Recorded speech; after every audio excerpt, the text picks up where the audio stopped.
Ora a todos, Paulo Mubarak falando, essa é a Sexta da Maldade. Esse vídeo está sendo gravado no dia 20 de setembro de 2024, é o vídeo número 24. E vejam, hoje pela manhã eu recebi de duas fontes diferentes, dois clientes diferentes, o mesmo link. Um link sobre o pedido de recuperação judicial de uma enorme distribuidora de produtos agrícolas, me parece que sementes, rações, situada em Goiânia, chamada AgroGalaxy. E eles me mandaram porque casualmente eu estou numa outra empresa em Goiânia. Vocês estão vendo que eu não estou na minha casa, não estou no meu estúdio, esse é um quarto de hotel, onde excepcionalmente eu estou gravando a Sexta da Maldade. E eles me mandaram essas informações. Aí eu abri os links, e os dois links, um da Globo Rural e outro do Infomoney, eles diziam basicamente a mesma notícia. Olha, a empresa pediu recuperação judicial em função de que não pôde pagar uma parcela do CRA de 500 milhões e, portanto, ela pediu esta proteção para evitar que as parcelas sejam executadas, etc, de fornecedores, outros credores. Bem, aí o que eu digo para vocês? E aí, ao mesmo tempo, eu fico ainda ouvindo, cada vez menos, graças a Deus, mas eu ainda fico ouvindo algumas pessoas falarem de ESG. E ainda, ontem, uma CEO de uma empresa, ela me disse assim, uma grande verdade, ela disse: Mubarak, parece que os acionistas da minha empresa, eles têm uma repulsa para falar de caixa. Eles no máximo gostam de falar aí são palavras minhas, do maldito EBITDA, ou dar uma olhada de longe no demonstrativo de resultados, que é um instrumento, como eu já disse, de terceira categoria, de segunda categoria o balanço, de primeira categoria o fluxo de caixa. O fluxo de caixa é o padrão ouro, o balanço é o padrão prata, o DRE é o padrão bronze, e olhe lá. E ela me disse que parece que tem uma repulsa pelo caixa. E eu juntei estes três assuntos ao pedido de recuperação judicial de uma empresa, da AgroGalaxy. Um ou outro ainda me falando de ESG, embora cada vez menos. O ESG já morreu, mas tem uns atrasadinhos ainda que acham que não. E essa questão que o CEO colocou para mim, de que parece que alguns acionistas têm repulsa pelo caixa, para dizer o seguinte: não existe nada mais social. Se nós vamos falar do social, do ESG, do ESG, social, não existe nada mais social do que o emprego. Por quê? Porque quando um homem ou uma mulher, eles têm um emprego e no final do mês eles recebem o seu salário, aquele salário, ele representa, além da materialidade da sobrevivência da sua família, ele representa algo não tão material apenas, ele representa a dignidade. Você tem um emprego, isso significa que alguém valoriza o seu trabalho, paga por ele, você, na melhor das conotações, vende o seu trabalho, vende o seu conhecimento, vende o seu esforço, alguém reconhece e valoriza ambos e paga você. E aí, quando você chega em casa com o dinheiro que vai permitir o sustento da família, você tem a dignidade de ser reconhecido pelos seus filhos, pelos seus familiares, pelos seus parentes mais próximos, pela comunidade, pelos seus vizinhos, como um homem e uma mulher que tem valor, que agregam valor na sociedade e que, portanto, tem dignidade. Bolsa Família, auxílio do governo, nada disso tem dignidade. O digno é quando você paga as suas contas, não é quando você alguém paga as contas por você. Você é digno quando você tem dinheiro oriundo do seu trabalho. Isso significa também liberdade. O social, então, ele se manifesta no seu melhor aspecto quando as pessoas têm um emprego e mantêm a sua dignidade, a sua reputação e principalmente a sua liberdade. Esse é o primeiro ponto, o social, que uns fazem biquinho social do ESG e não entendem nada sobre isso. Se você quer falar de social, vamos falar a sério. Social é emprego. Bem, e o que tem isso a ver com o pedido de recuperação judicial de uma empresa? Vejam, eu não estou aqui criticando a empresa AgroGalaxy, porque eu nem a conheço, nunca fui consultor, nunca passei perto dessa empresa. Mas quando uma empresa pede recuperação judicial, o que a empresa diz, seja a AgroGalaxy ou qualquer outra, e o que escrevem no jornal, na verdade é um copia-cola, só muda o nome da empresa. A empresa diz que os juros estão altos e o jornalista escreve que a empresa está pedindo proteção contra credores, bancos, etc.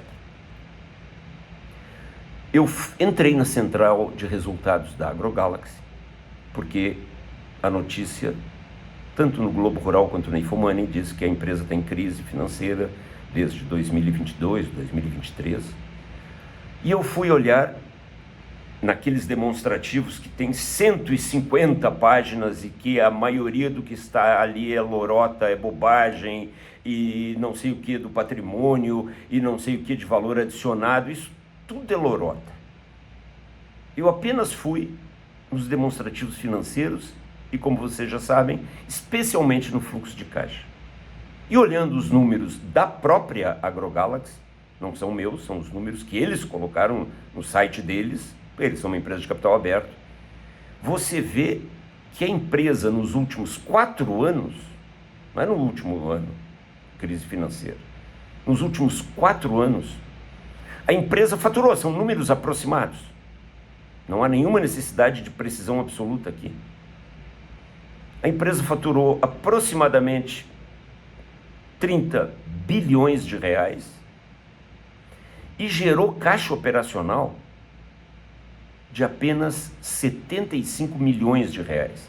Isso é 0,25%, isso é menos do que 1% do que ela deveria ter, da receita líquida. Porque existe um número internacional, um parâmetro, que diz que uma empresa saudável, ela tem que converter a receita que você faturou em caixa operacional. Quer dizer, você faturou, recebeu, pagou fornecedores, impostos, funcionários.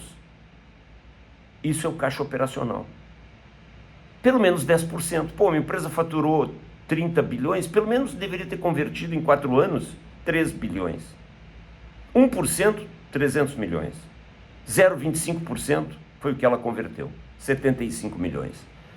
E no mesmo período houve investimentos na casa dos 750 milhões. Então você me diga, o que sobrou do salário da empresa, que é o caixa operacional, é 10 vezes menos 75 milhões do que a empresa investiu nesse período. Se agiram com boa vontade, se agiram na melhor das intenções, eu não tenho dúvidas, ninguém foi para lá para errar. E repito, eu estou apenas comentando os resultados, eu não conheço a empresa, mas os resultados dizem alguma coisa sobre qualquer empresa. Então houve incompetência, porque como é que você, em 4 anos, e eu não vi os números de 19, 18, 17, 16, porque eles não estavam disponíveis, como é que em 4 anos você fatura 30 bilhões, converte 75 e toca no investimento 750 milhões? Só pode dar recuperação judicial, porque essa diferença é tão enorme entre o que sobrou de dinheiro e o que você investiu, são 675 milhões de reais, que esse dinheiro só vem da dívida. E aí você contrai dívida, não consegue pagar com uma geração de caixa negativa, free cash flow negativo, free cash flow é geração de caixa operacional menos CAPEX, e aí você, em um determinado momento, pede recuperação judicial, que é uma tragédia para a sociedade. Recuperação judicial é uma tragédia para bancos, é uma tragédia para empregados, é uma tragédia para fornecedores, é uma tragédia para o governo, é uma tragédia para todo mundo. E aí você entra no site dessa empresa e você vê que eles têm projetos de ESG até 2030. Pô, mas eu não sei se essa empresa, como é que vai ser o futuro dela, ninguém sabe, mas ela não está chegando em 2024 sem pedir recuperação judicial. Portanto, isso só confirma a minha tese de que você precisa eliminar das empresas as distrações, você precisa focar basicamente no caixa, e para conseguir caixa aí você precisa ter paixão pela empresa, você precisa ter bom atendimento do cliente, você precisa ter processo, você precisa ter gestão, você precisa ter tudo aquilo que a gente fala, mas o grande indicador é a geração de caixa operacional e o free cash flow. É óbvio que quando alguém olha esses números, que não são do ano passado, a empresa não está em crise em 2 anos, ela está em crise há muito mais tempo. E aí você vê o bando de lorotas de ESG, quer dizer, o que adiantou tudo isso? Se pessoas vão perder emprego, se fornecedores não vão receber o seu dinheiro e, portanto, também pode gerar a perda dos empregos. E isso é que é uma tragédia. Conclusão: não tenha repulsa pelo caixa, como me diz aquela CEO.